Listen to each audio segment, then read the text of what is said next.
बदलापूरमध्ये school व्हॅनमध्ये 4 वर्षांच्या चिमुकलीवर अत्याचार घडल्याच्या प्रकारानंतर बदलापूर शहरामध्ये एक तणावपूर्ण परिस्थिती आपल्याला पाहायला मिळते।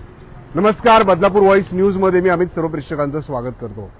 त्या वादग्रस्त शाळेच्या बाहेर आपण जर पाहिलं तर मोठ्या प्रमाणात पोलीस सुरक्षा जी आहे ती तैनात करण्यात आलेली आहे, जेणेकरून कायदा व सुव्यवस्थेचा प्रश्न जो आहे तो निर्माण होऊ नये।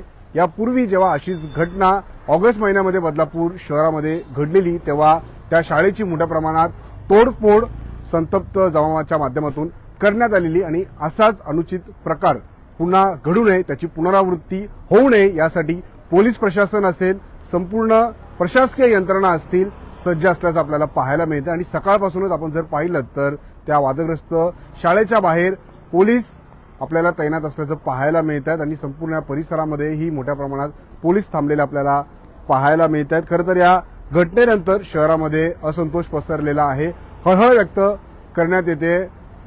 हा संपूर्ण प्रकार काल घडलेला, त्याच्यानंतर तात्काळ त्या पालकांनी पोलीस स्टेशनला धाव घेतली।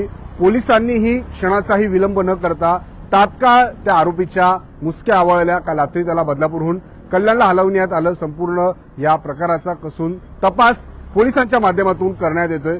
महत्त्वाचं म्हणजे गंभीर गुन्हा आहे, पोस्को गुन्हा आहे, त्यामुळे शाळेचं नाव परत आरोपीचं नाव जे आहे ते अद्यापही पोलीस प्रशासनाच्या माध्यमातून सांगण्यात आलेलं नाहीये आणि पोलीस प्रशासनाच्या माध्यमातून हे प्रकरण लवकरात लवकर फास्ट ट्रॅक वरती चालविण्यात यावं अशी मागणी जी आहे ती बदलापूरकर नागरिक करत आहेत।